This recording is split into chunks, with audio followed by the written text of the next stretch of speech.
Hey Wargamers, it's Steiny Lord, and today we are doing a plane review on the Ju-87 D-5 Stuka, the German dive bomber that was used through the entire war, even if it was obsolete at the beginning of the war. It had a much too weak engine.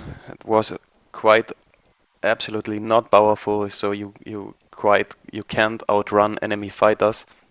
So these planes were only used when the Germans had air superiority, and as such you should use it in the game too, because every fighter, literally every fighter, can down you and has more engine power than you, except for the biplanes of course, but from tier 1 on or rank 1 on, they will, if the enemy pilot is knowing what he's doing, they will be able to shoot you down. So yeah, you need your guys in your Focke-Wulfs and your Messerschmitts to cover your ass. And then you can just start throwing shit at enemy tanks till they start chewing up. Okay, let's start with this. The Ju-87s are in the ground attack line of the Germans. They reach out from the B2 to the G2 variant, and I prefer the D5 because it packs quite a punch with its bomb load of 250 kilograms and 500 kilogram. You can take out tanks pretty easy, and this variant is the only one who has 220mm cannons on the front. So you're not completely defenseless, but as I mentioned earlier, if the enemy pilot knows what he's doing, he will get you. And for sure, these two little 7.7mm machine guns, don't count on them, just don't count on them. They will really do nothing. So, a nice little thing Wargaming, War Thunder put Gaijin, oh my god, Gaijin put in, is this sign here, which means basically einen Gruß vom Geschwader, which is greets from the squadron. So yeah, we will meet and greet enemy tanks with it. This plane was in fact very famous for killing tanks on the Soviet theater of war. In fact, there was a record of a guy called Hans Ulrich Rudel who took off 2,530 flights in it, and he killed 3 ships, 70 landing crafts, 519 tanks, 800 vehicles, and 150 anti-tank and anti-air guns with it, while getting downed 30 times by anti-air, but he survived all of it and lived long after the war. So in the right hands, although it was obsolete, in the right hands it was just a killer plane. So let's get on with the battles.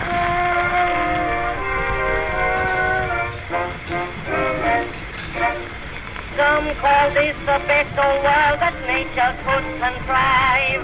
One thing sure, that none of us get out of it alive. Things go on year after year in much the same old. So it's Kuban, and of course we're taking out the Stuka dive bomber. And let's see.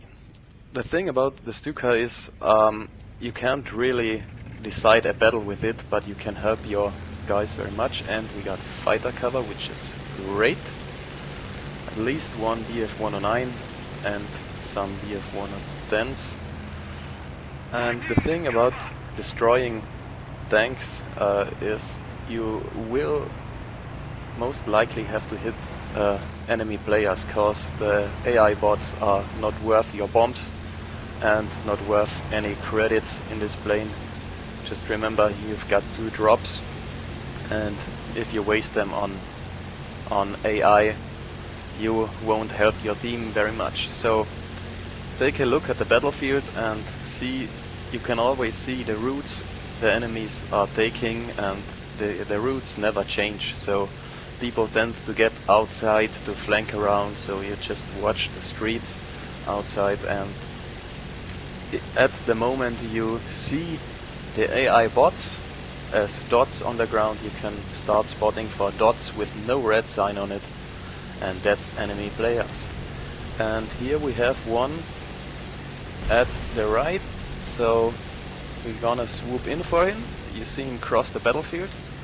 There he is, an enemy player tank, and just drop the first load. Bam! Here he goes. A heavy tank, very welcome. And there is another one. Oh, not getting him.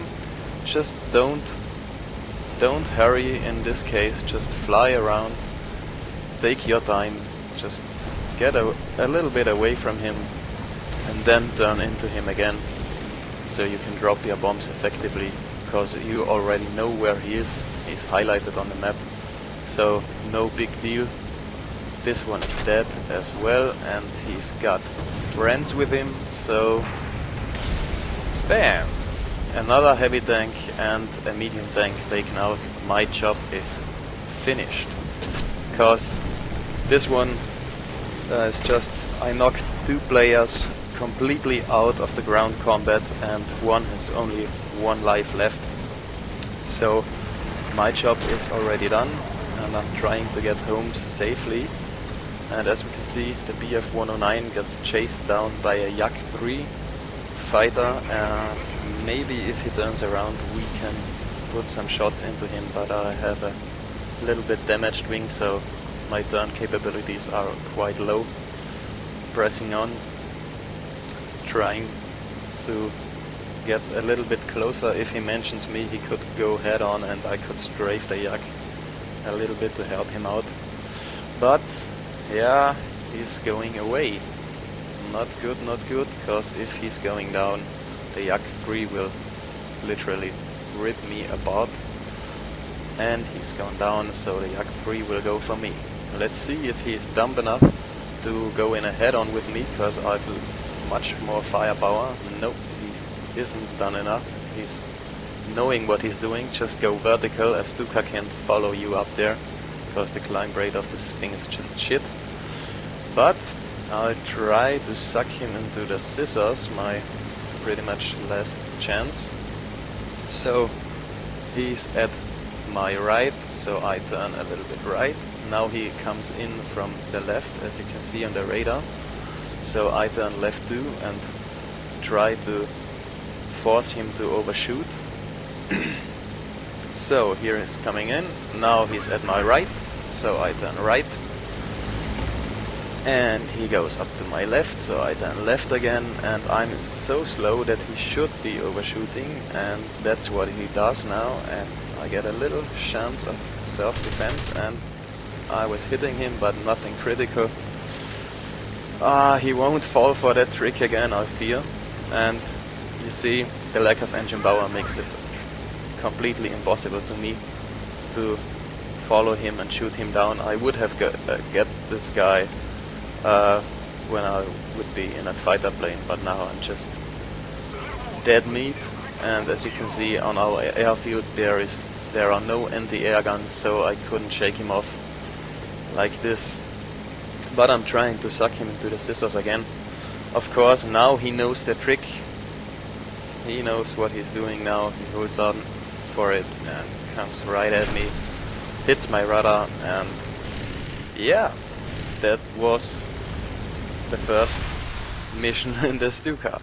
I got shot down, but I did a pretty good job. I finished 2 heavy tanks and a medium tank, and that's for it. So in the next level we are doing exactly the same. As you can see, that's not the start of the level again. I already wasted my tanks, but we're pretty much winning. So as you can see, the LA-7 is a fighter. He's fighting with the BF-109, and the YR-2 is a bomber. I'm not really afraid of him. But the LA-7 finished off our support, but there is another BF-109, and he just has to engage the 109 early on, because it's to a very dangerous place. And this one has taken out a few that were capping, so I'm gonna go for the next highlighted one. Just drop the bombs. He's dead. Turn around, look for enemies. Oh, there's another one in the cap who was just hiding and is hiding behind the pillbox from our allied tanks, so we will give him shit as well. And there is a friendly tank in the cap circle and AI, so I don't care. This D-44 is going down, and here he goes. So cleaned the cap, cleaned another tank. That's what you do. Just take your time, look around and fly straight. Very low, very fast, and just pull up when you drop the bombs so they can't harm you. In fact, when I was doing this the first times, I just blow my own plane away with the bombs, because they are quite big, 500 kilos and another 500 kilos you drop onto them. Just a really powerful force what's going down. So pretty much done my job here, and I always see it like take out one heavy tank and one airplane or 3 medium tanks or something like that, and you have done your job on War Thunder, because you only get 3 lives, or 2 if you choose a heavy tank, and if you doing the same amount of damage to the enemy team and knocking those players out as your lives would count, you have done your job right. And anything else you kill more than this 3 lives, when you kill about 2 heavy tanks or something like that, you just have been doing something good to win this game. So it's entirely this plane is entirely capable of doing your amount of damage to the enemy team. In fact, I'm shooting my cannons here just to show you how much this cannon bursts will slow the airplane down, so you can stop pretty much a few seconds quicker than without shooting, so you're a few seconds faster reloaded and refueled and repaired to get into combat again. If you have cannon rounds left and your tires touches the ground, just fire those cannons. You will stop much earlier than without this. So this game is pretty much over, and yeah, as you can see, this thing is really effective even when enemy fighters are in the air. They just have to be occupied. If you were left alone in this plane, this will really rip tanks apart. So the next match we choose the Stuka from the beginning and just try to do maximum damage on the enemy team. Of course, we have our way to go there, and on some maps you start at an altitude you won't dive. If I would dive from 1 kilometer above to the enemies in a pretty much straight downwards line, it will basically rip the wings off this plane and the flaps and the whole gear. So it was used as a dive bomber, but don't do it too excessive. Just get a little bit lower and you could spot enemies pretty much better when you're down. I don't know the exact spotting range, maybe one of you does, and leave it in a comment. Would really interest me what the maximum spotting range is in this game. But we are cutting the throttle that we don't get too fast, and when we are low enough we're opening up again. There's a BB-1, not really a threat to me, and just look at it, the bots to the right get down and basically players follow bots, and there is a player, and just swoop in on him, drop the bombs and get away. Bam! This one is down too. So turn a circle and there is a heavy tank spotted and light tanks, so we will swoop in there and leave some greetings from the squadron. And we took the heavy tank out. So 1 medium tank, 1 heavy tank counts as 3 lives. I've pretty much done my job, so I have to try a little bit harder to give our team an advantage. But first of all I have to reload, I can't do shit with these cannons, and our fighters are engaging the other planes, so no need for me to be back there. But this PE2 is closing in. I hope he turns around. Let's see. So yeah, you see, you can't really decide a battle from these planes, but it's just so much fun hitting the enemies and they are not able to defend themselves. And as you can see, the Russian bomber is closing in. Of course he has cannons and machine guns too. So let's take a look behind and always be in the situation where you know what your enemy is doing. He's pretty close and he starts firing, so take a turn. Don't make it easy for him, and he gets taken out by a friendly BF-109. Really nice guy, saved my ass pretty much. So I can get down and land, rearm, repair and give them shit as well. And as you can see, cutting the throttle, doing my flaps to landing, slowing down a little bit. This plane can in fact fly at 140 kilometers per hour, so I've got the brake.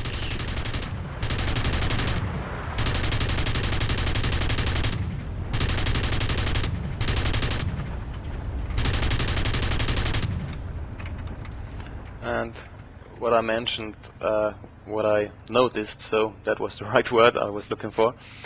If you bullet the plane up when you're landing and your speed is so low that your plane can't take off anymore, it will reduce the length of the landing field you need for your successful landing. So also quite a good tip to stop your plane early.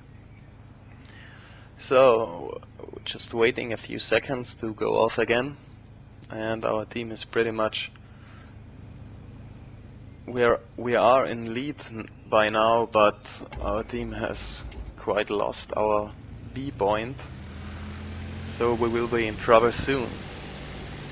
And there is an LA-5, very dangerous Russian fighter, but I'm very convinced that our two BF-109s will get him, because they are quite high up and they have some energy advantage over him, so they should be able to shoot him down very quick. A little bit of booming and zooming. Oh, he's just hit one of our bombers.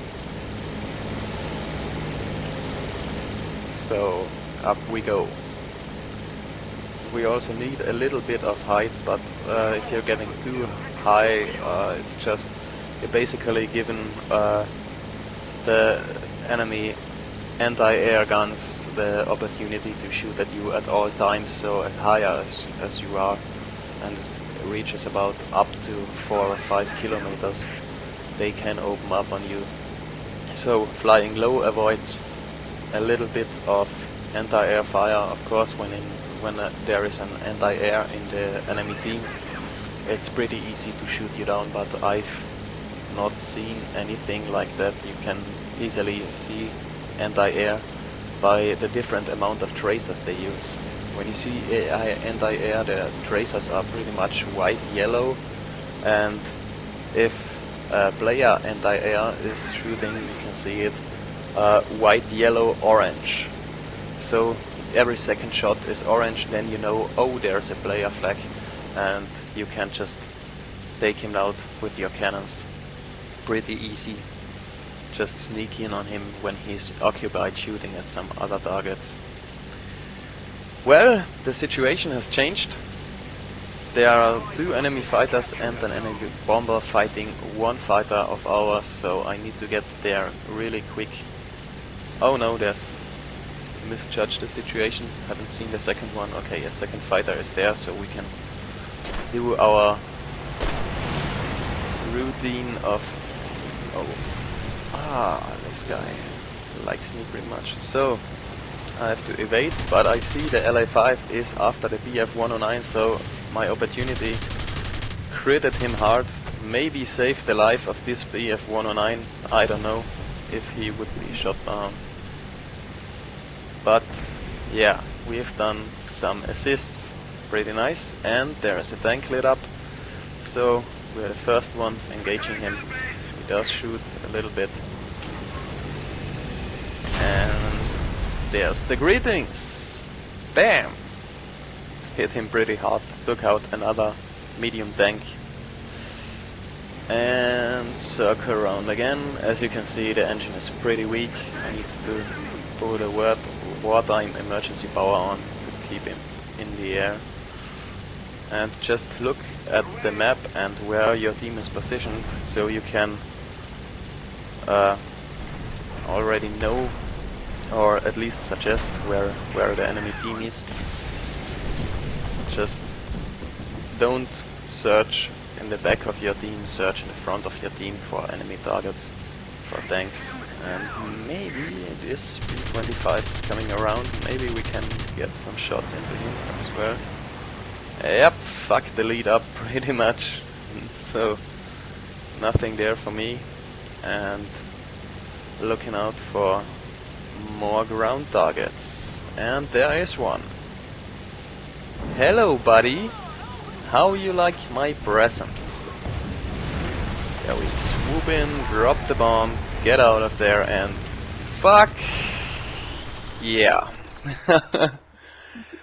What could happen? He was focused in on one target, I was focused in on mine, we crashed, and that's pretty much over. So, if you have liked the video,